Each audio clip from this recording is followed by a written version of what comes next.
And the game ended Tottenham 1, Manchester United 0. Who are we? Manchester United.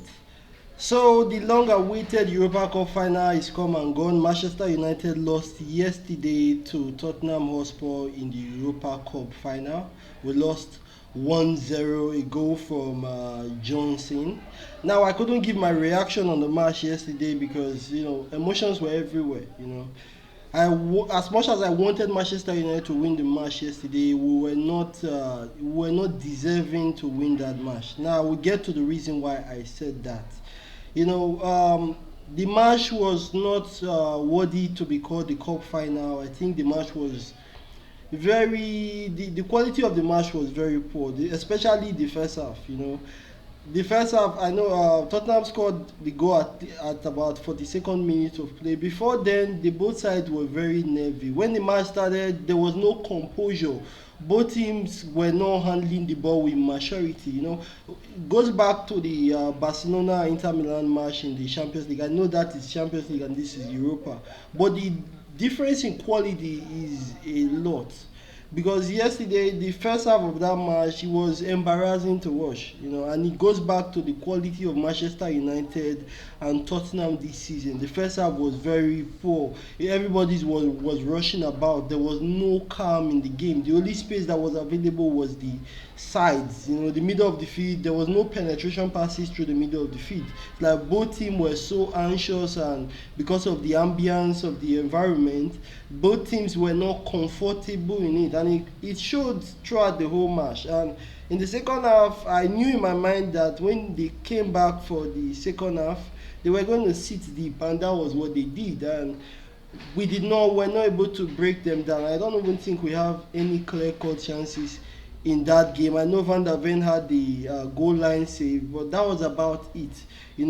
We didn't create chances. We had more possession because in the second half they were just willing to sit back and write the whole 45 minutes down, which they did, and they did successfully. Now I'm going to talk about the manager's starting lineup going into the game.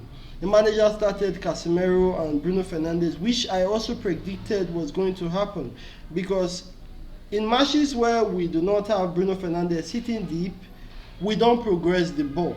And which was evident also yesterday. We had the Bruno Fernandes playing deep, but the pattern Tottenham was playing, it made it even more difficult. Now, after the match, a lot of fans on X, and I know maybe most of them were emotional. They were calling out for the manager to be sacked. And a lot of people say, why did he start Luke Shaw? The question is, if Luke Shaw wasn't starting that match, who do you have available? You have Lindelof and Haven.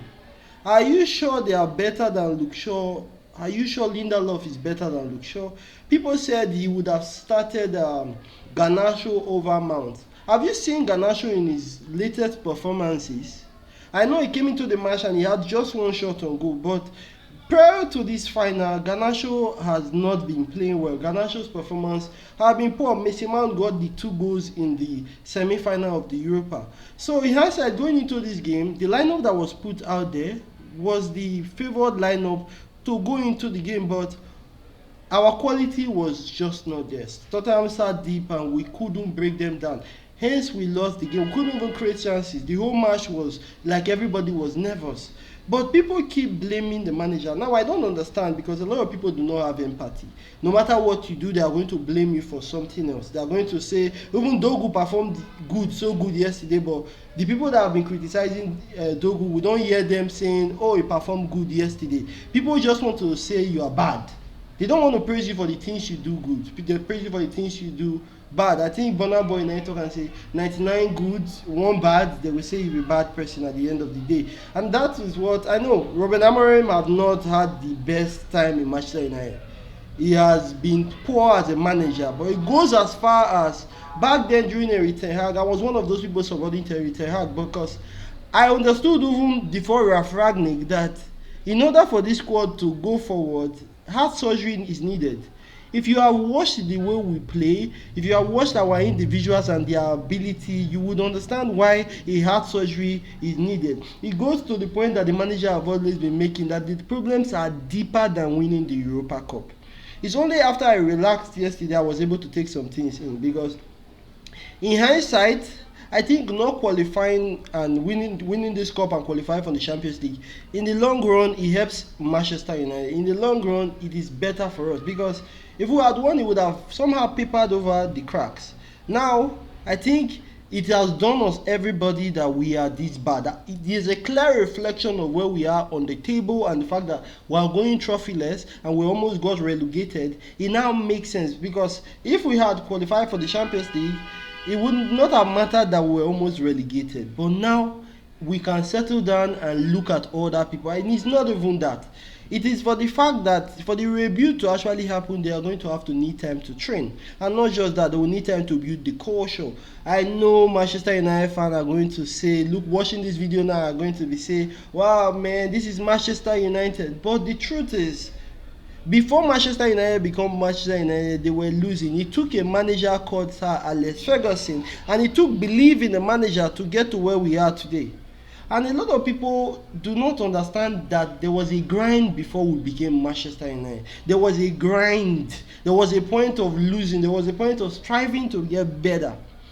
But a lot of fans of nowadays, they grew up on the winning Manchester United. They never saw those pains. So they want instant. We are in the world of instant messaging. People think it's just easy to do things and get a result. Everybody wants to get a result of what they are doing tomorrow. Nobody's willing to give 5 years for something to grow.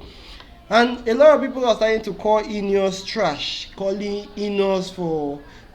You have to understand that this Manchester United is a multi-million or even billion-dollar company, which means the company is very big. And Ineos came into this mess called Manchester United, the mess of the Glazers giving bankers to handle the club. Now, for the first time in a long time, we have, before we used to have David Gee and Sir Alex Ferguson. Now we have put together a team of Omar Barada, Will Cox, to come and handle it. But they have only been in Manchester United for one summer. They have only had one summer of transfers. And yet, people are already calling them out. Why don't you give them time? You would definitely ask people around you to give you time if you were to be learning a new craft. Probably you are learning mechanic or electrical engineering. You need time. Nobody goes to school for 1 year. And a lot of people are also going to come with the excuse that, okay, these players were bought, da.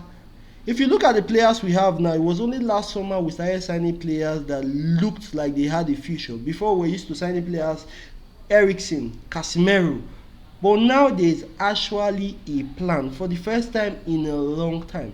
Why don't you give them chance? I know it's very painful to lose the final. Watching the match yesterday was a painful watch because we never looked like scoring. And Garnacho came in, he got one shot, and people are, and it goes back to the after the match. I think it was this morning or yesterday, I listened to Garnacho's comment about the fact that he was brought in to play only 19 minutes. I've been saying this to people about Garnacho, about him being an arrogant player. Some people are going to say it's the emotions. You have to understand that profiling of players, this is where it comes into. Garnacho is a spoilt brat. Let's say it as it is. Garnacho needs to leave Manchester United. There's no doubt. After that comment he made, I don't care if he was being emotional. There are a lot of things. I heard Luke Shaw say sorry to the fans, but Garnacho was only thinking about him, saying he played 90 minutes. That's the height of selfishness. Garnacho is the kind of player, even though we had won that match yesterday, he would still be left with it's me. It's not only, when you are working with the group, it's not about you. It is about the group. And Garnacho, for me, that was the last straw. I don't want to see any more of Garnacho again. Yesterday the match was so poor, I can't pick any. I think Dogu was probably, and Yoro were probably our two best players yesterday. It was the poorest final I've ever watched since I've been watching final. It was very, very lacking of quality. Now, for the people that are going after the manager, it's not like the guy is free of blame, but I cannot blame him for that lineup.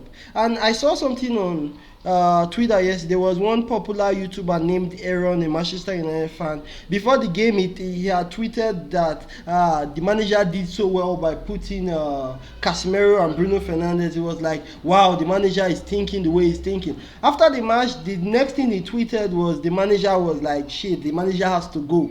Like, that is how twisted, you can't please people.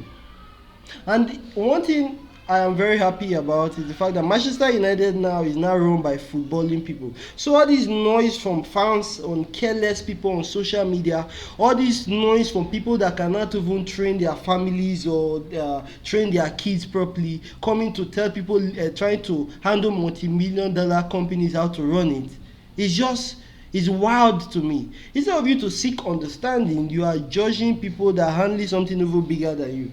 We as fans, we can share our opinion, but it's really touching when people share their opinion without thinking, without trying to understand. Because the manager is a human being. You know, he might make mistake, but in order for you to understand the mistake, you have to understand what he tried to do before he got it wrong. When you go into a battle, a tactical battle, somebody must lose. But you have to understand this guy's tactics to be able to play or overcome his tactics with your tactics. The manager starting Bruno Fernandes and Casemiro, I saw the idea. The idea was that Bruno Fernandes could bring the ball out to give to Ahmad and Mason Mount and Højlund. It did not happen that way. In hindsight, the plan did not work. Tottenham sat deep. And for the people even saying Bruno Fernandes should have played one of the 10 positions, did you see, was there any space in that position? If you really was watching the match, if you really was trying to understand the football game that happened yesterday, did you see the fact that the middle of the field was so choked by Tottenham players? So if, even though Bruno Fernandes was playing there, you wouldn't see him because he still have to draw back to get the ball.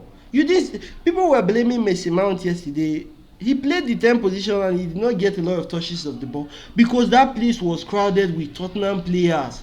Now, I understand the criticism you can give people, but lacking empathy is something I cannot condone. And a lot of football fans, they have no empathy whatsoever.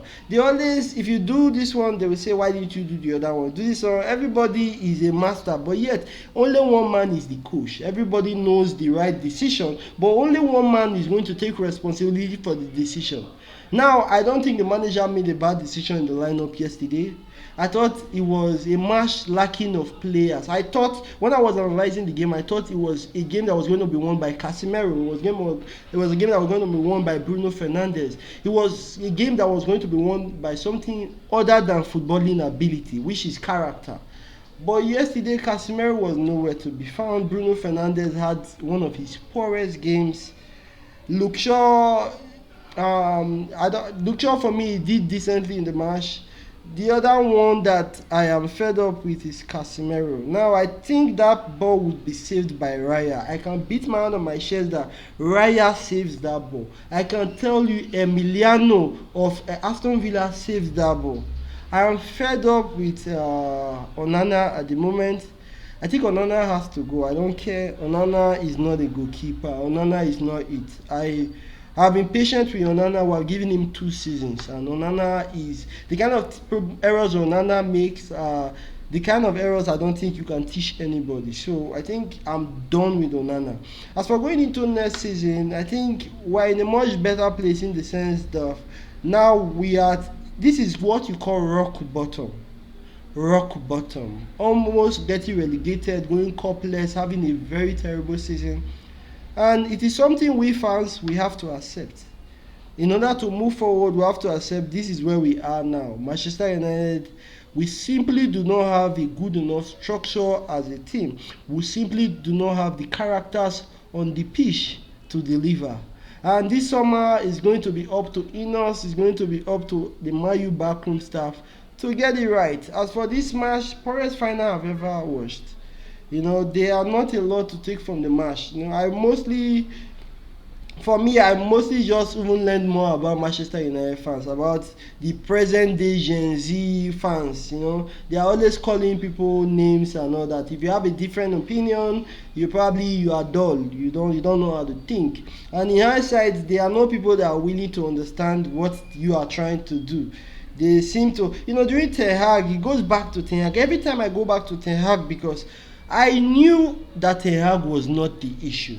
All you needed to do was to watch the football games. He said Ten Hag does not have a style of play, but players have to carry out the style of play. And yes, you will say, the coach is supposed to teach them in the training pitch. If the quality of the players training with each other in the training pitch is not good enough, how do they face opponents that are good enough and beat the opponent? It's just common sense.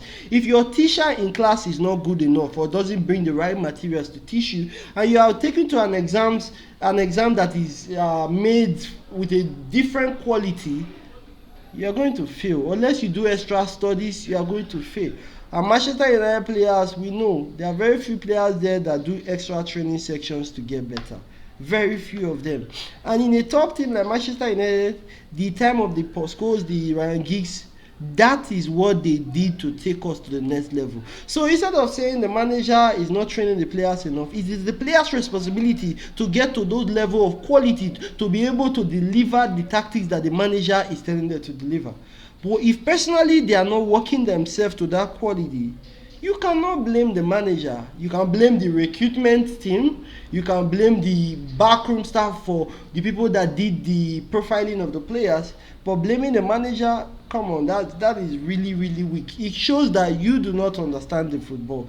And I'm not saying the manager is completely out of blame, because he is still the one responsible. But you cannot give him all the responsibility. That is the reason Ineos are not sacking him. Because they know that for the manager to succeed, they at the backroom staff need to succeed with recruitment. Now, I'm done this whole talking blah blah blah about all this. You know, it was a painful final, cupless, not playing Champions League next season, which I feel is good for us. But that match yesterday was how I really wanted us to win. It's very painful we lost, but now we have to take it in. I'm more sorry for the manager, because he's the one that is going to get the bashing from now to the end of the season. I really pray for the guy. I hope he doesn't ruin his psychology. We see what Manchester United fan and the media did to Ten Hag. He made the manager to doubt his own abilities. I really hope the fact that Ruben Amorim is younger, maybe he has more resilience in him and all that, because it's going to be tough being a Manchester United coach. But I believe, like Bruno Fernandes said after the game, this is the manager to take us forward. Whether you fans like it or not, he's not going anywhere. Ruben Amorim has my full support. We lost the game for Tottenham. Kudos to them. Congratulations to them after 17 years. Somewhat they deserve it. And congrats to Ange Postecoglou also. Now we wait and look forward to the next season. Hopefully Manchester United become a better team next season. Please do not forget to hit the like button. Please share my video. Please do not forget to share my video. I really appreciate it. This community, this channel would not improve without you coming back to watch the video. Without you supporting this video, Manchester United is going to win the Premier League soon. We don't know when, but we have to keep believing. I'm so young that I know that I don't have to worry about yesterday so much. Yesterday has passed. Now we look forward to the future with optimism and with support for the Manchester United manager and the team. We all know we need a massive clear out, and we know we need to get in better players. Now we have to support the team that is required to do that.